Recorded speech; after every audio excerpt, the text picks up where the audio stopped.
Hello बच्चों, let's read this question. The question say that lithium does not resemble other alkali metal in following properties. अब यहाँ पर बच्चों चार statement given है, इन चारों में से करेक्ट को आइडेंटिफाई करेंगे। तो सबसे पहले समझेंगे की कॉन्सेप्ट। की कॉन्सेप्ट होगा बच्चों प्रॉपर्टीज ऑफ लिथियम। तो बच्चों अगर लिथियम के प्रॉपर्टीज की बात करें सबसे पहले, तो जो लिथियम होता है बच्चों उसका साइज क्या होता है, स्मॉल होता है। यानी lithium having small size and high polarising power.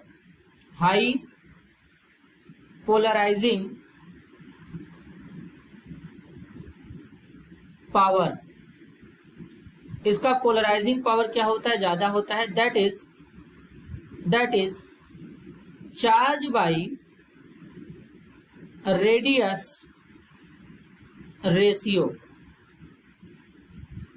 अब बच्चों अगर हम एल्कली मेटल की बात करें जैसे कि लिथियम, इनके आयन की बात करें, lithium ion, sodium ion, potassium ion, rubidium ion, caesium ion, इसमें सबसे स्मॉलेस्ट साइज होता है लिथियम आयन का और सबसे लार्जेस्ट साइज होता है सीजियम आयन का। इसके पीछे का रीजन होता है जब लिथियम आयन से सीजियम आयन की तरफ चलते हैं तो नंबर ऑफ सेल इंक्रीज करता है, जिसके कारण साइज इंक्रीज करता है।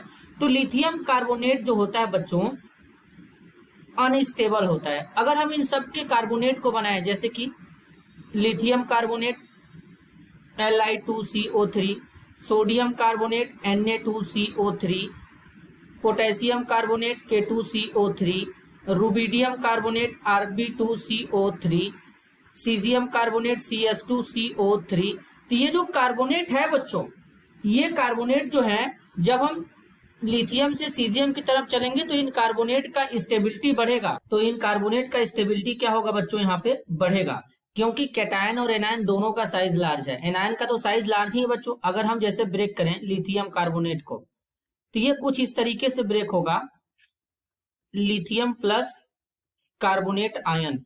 तो कार्बोनेट आयन का तो साइज लार्ज है लेकिन लिथियम आयन का तो बच्चों साइज स्मॉल है, तो इनके बीच में स्ट्रॉन्ग बॉन्डिंग नहीं होगा। लेकिन जब हम लोग टॉप टू बॉटम चलते हैं तो सीजियम आयन का साइज लार्ज होता है, तो साइज लार्ज होने के कारण कैटायन और एनायन के बीच में बॉन्डिंग स्ट्रांग होता है, स्टेबिलिटी बढ़ जाता है।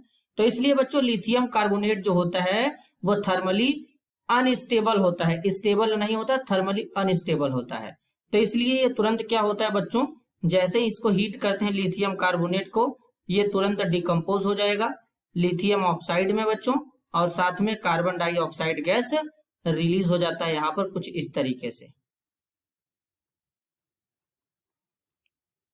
तो यहाँ पर बच्चों इस तरीके से होता है। तो पहला वाला स्टेटमेंट है Li2CO3 decompose into oxide other while other alkali carbonate are thermally stable. तो अदर वाले स्टेबल इसलिए होते हैं क्योंकि बच्चों उनके बीच में स्ट्रॉन्ग बॉन्डिंग होता है, कैटायन एनायन दोनों का साइज लार्ज है, स्टेबिलिटी बढ़ जाता है।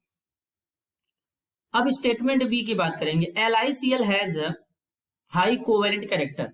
तो रीजन होता है बच्चों LiCl जो होता है, जैसे अगर इसको ब्रेक करेंगे तो Li positive, Cl negative, cation का साइज स्मॉल है, एनायन का साइज लार्ज है, तो जिसके कारण बच्चों कैटायन क्या करता है, एनायन के इलेक्ट्रॉन क्लाउड को डिस्टॉर्ट कर देगा, तो कहीं ना कहीं इलेक्ट्रॉन शेयर होने लगेंगे और फाजान्स रूल के अकॉर्डिंग इनके अंदर कौन सा कैरेक्टर आ जाएगा, कोवेलेंट कैरेक्टर आ जाएगा।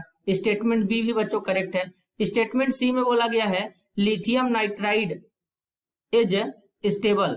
तो अगर हम लिथियम नाइट्राइड की बात करें बच्चों तो क्या होगा, जो लिथियम नाइट्राइड होता है कैसे बनता है, नाइट्रोजन और लिथियम के रिएक्शन से बनता है। तो जो बच्चों हम लोग यहाँ पे लिथियम लेते हैं और नाइट्रोजन लेते हैं तो इनका रिएक्शन कराते हैं तो बच्चों क्या बनता है, लिथियम नाइट्राइड का फॉर्मेशन हो जाता है कुछ इस तरीके से। ये लिथियम नाइट्राइड बन गया। नाइट्रोजन का भी साइज स्मॉल है, लिथियम आयन का भी साइज स्मॉल होता है, तो क्या होता है Li3n इज स्टेबल। ये क्या होता है, स्टेबल होता है, is stable because the lattice energy, the lattice energy released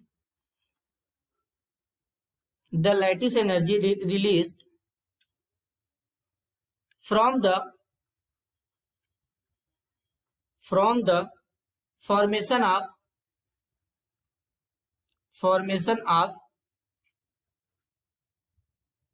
Li3 and is high enough to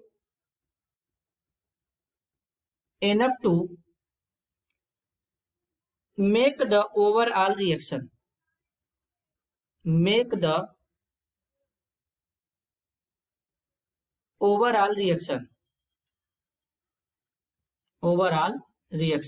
तो बच्चों यहाँ पर होता क्या है कि लैटिस एनर्जी जो होता है इनका ज्यादा हो जाता है, जिसके कारण इनका स्टेबिलिटी बढ़ जाता है। तो स्टेटमेंट सी भी करेक्ट है।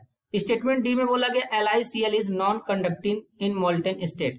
बच्चों इनके अंदर तो कोवेलेंट कैरेक्टर होता है, तो मोल्टेन स्टेट में कहां पर इनके पास फ्री आयंस आएगा? इलेक्ट्रिसिटी मोल्टेन स्टेट में बच्चों फ्री आयंस के कारण होता है। जैसे कि NaCl है, NaCl सॉलिड होता है, जब इसको हीट करके मेल्ट करा देंगे तो मोल्टेन में क्या होगा? Na पॉजिटिव Cl नेगेटिव, तो इनके पास देखेंगे तो फ्री आयंस होंगे। जब फ्री आयंस होंगे तो इलेक्ट्रिसिटी तो पास ही कर जाएगा, लेकिन LiCl के पास तो फ्री आयंस नहीं होते, इलेक्ट्रिसिटी पास नहीं कर पाता बच्चों। तो यहाँ पर स्टेटमेंट डी जो बोला गया LiCl is non conducting in molten state, ये भी करेक्ट है। तो बच्चों यहाँ पर सारा स्टेटमेंट करेक्ट है, A B C D। This is your answer. I hope you understood it well. All the best.